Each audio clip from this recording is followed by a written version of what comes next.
Good morning, students. Today we are going to study about the topic Sufism.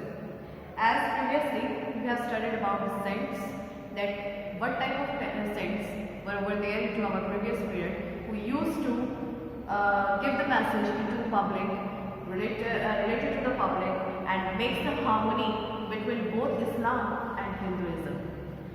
So we have studied about Mirabai, we have studied about Namdev, Tukaram, Surdas, Chaitanya Mahaprabhu. Now we are going to study about Sufism. Just like into the Hindu Bhakti movement have been started and it has been spread into the public. Second thing is that into the Muslim society, Sufism has been started and it also been spread into the public. So what was Sufism? On the other hand, Islam preached the unity of God and brotherhood. On the other hand, just like the Hindus started the Bhakti movement and they have preached that Hindu and Muslims are the same, there is only one God and we should worship, worship can be done, we can get the salvation by doing the good deeds. These all the things were included into the Bhakti movement. In the same way, Sufism has been started by the Islam and they have also given the message of the brotherhood between the Hinduism and the Islam. Looking at the religion unheralded caused by the Bhakti movement, the Muslim initiated a parallel campaign by its sects that gave birth to the Sufi movement. Just like the Hindus have been started the Bhakti movement, Muslims also have initiated the parallel campaign of its sects, that is the Sufism. The term Sufi is used for Muslim sects just like Hindu seeds, just like Hindu sects, just like Hindu sadhus. The Muslim use the word Sufi for their sects. The word Sufi means the Muslim sects. Okay. So the next thing is that, like Bhakti, Sufism took roots in both rural and urban areas.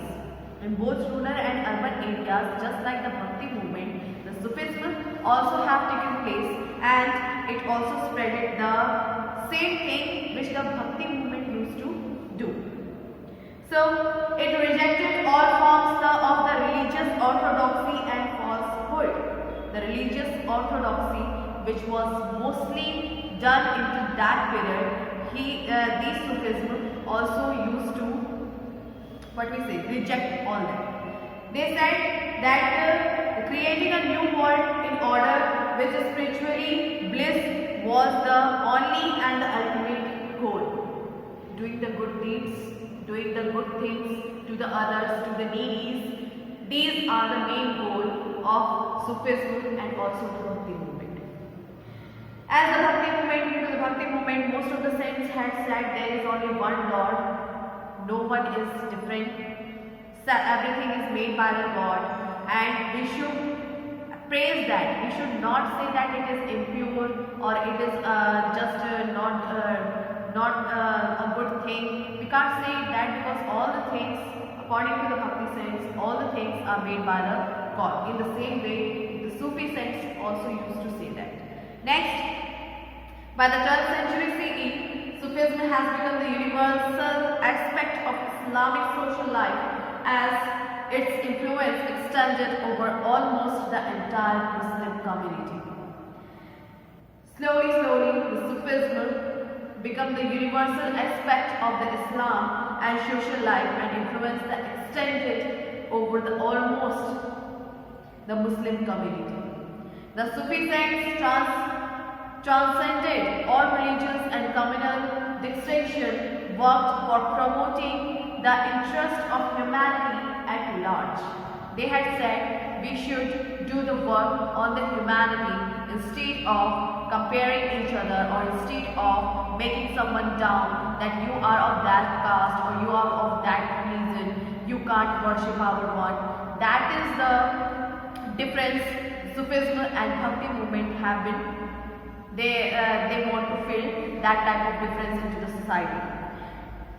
The valleys which has been formed, the down things which has been formed between the Hinduism and Islamic, they wants to fill that by saying that we have to do the good deeds instead of criticizing each other.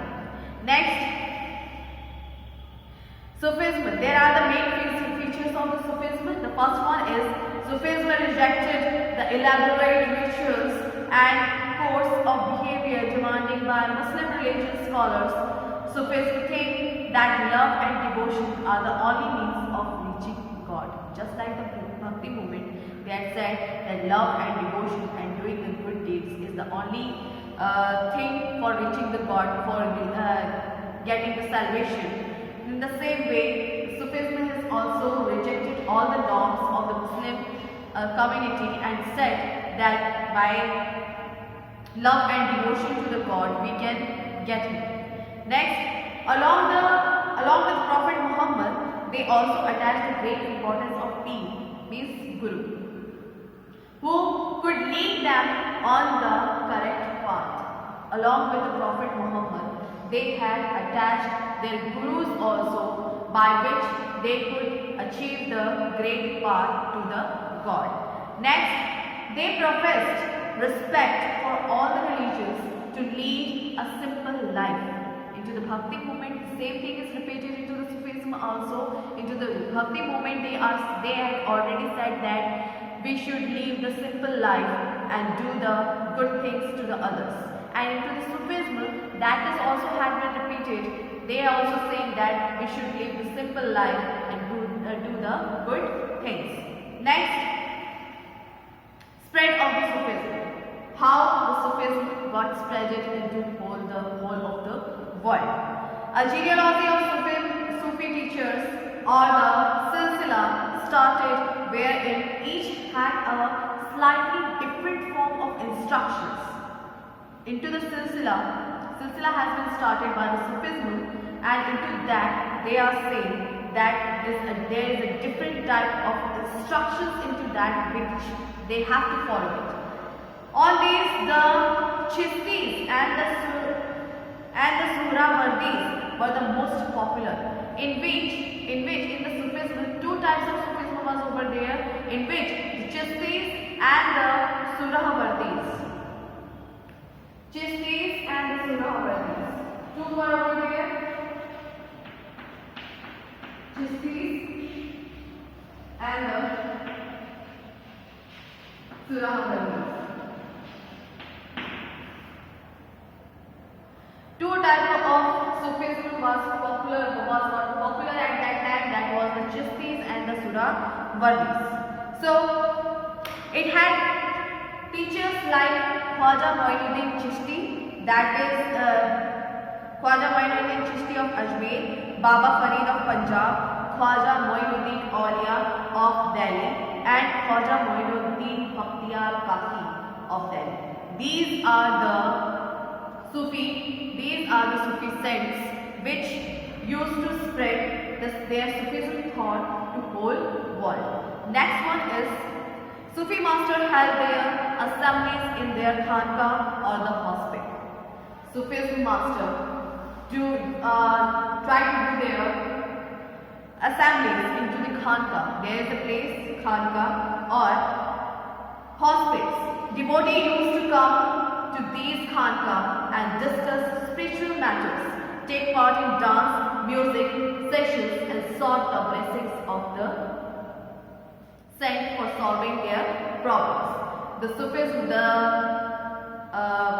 devotees used to come over there, do the dance, do the spiritual matters, discuss the spiritual matters, do the music sessions, and by this they give the blessings. They give the blessings of this to the saints and also used to solve their problems by discussing to the Sufi saints. Next one is their tomb or dargah become a place of pilgrimage. Just like Khwaja Moinuddin Chishti, that is found into the Ajmer. There is a dargah where people used to go and do the worship over there. Second thing is that Khwaja Nizamuddin Aulia, that is into the Delhi. There is a dargah also, and people used to do the worship at that. So this become their dargahs also become pilgrimage by which people, thousands of people used to go over there and do the worship. Next, Khwaja Moinuddin Chishti. Now we are going to study about Khwaja Moinuddin Chishti. Who was he and why people used to worship him? Khwaja Moinuddin Chishti came in India toward the close of the 12th century. Initially, he stayed in Lahore and moved to Delhi and finally settled in Ajmer. He lived in Lahore, come to the Delhi and then finally settled down in Ajmer, Rajasthan. He was one of the most important Sufi sect. He mixed freely with all the classes of the Hindu and also the Muslims. He used to have devotional musical gathering. Devotional musical gathering is used to be done over there, over at circle. He makes the circles of the musical of the gatherings and perform the musical sessions over there. So his dargah in Ajmer has become a place of pilgrimage, and both Hindu and Muslim used to go over there and do the worship. Next is Khwaja Nizamuddin Aulia. Khwaja Nizamuddin Aulia laid a great stress on love, laid the great stress on love as means of realization of God. He had said, by loving each other, by appreciating each other, by performing the good deeds, we can get the salvation and we can come closer to the God. He was held in great esteem by general public as well as several sultan of Delhi. The tomb or dargah in Nizamuddin in Delhi has become a place of pilgrimage also. Just like Khwaja Moinuddin Chishti in Ajmer, in the same way Nizamuddin in Delhi become the pilgrimage where people used to go over there and do the worship. Why they go over there and do the worship? Because of their thoughts which they used to give both to the Hindus and second to the Muslims, that we have to for giving a devotion, devoted to the God, we can get the right path and we can do the good things into our life. Next is conclusion. What is the conclusion of the Hinduism and the Muslim, of the Bhakti movement and the Sufi movement? So the Hindu sects of the Bhakti movement and the Muslim sects of the Sufi movement both become more liberal and in their outlook. They wanted to get rid of the evils which had crept into their religion. They wanted to remove the evils which has been crept into their religion. Into the Hinduism there is a caste problem. Into the Muslim there is orthodoxy. Next is the equality concept preached by the leaders reduced the rigidity of the caste system and to a certain extent. The suppressed people attained the feeling of self-respect. The reformers' preaching in local language was easily understandable and therefore were more effective. The composed of hymns and songs in the language spoken by the masses, this was the thing which was invented by both Sufism and Bhakti movement, by which people could be able to do the worship into their own language and could perform the musical sessions or whatever they want by using their own things, own language. The movement emphasized the value of a pure life of charity and devotion. To top in all, it improves the moral fabric and the spiritual way of life of the medieval Indians. And also the moral fabric of both Hinduism and the Muslims.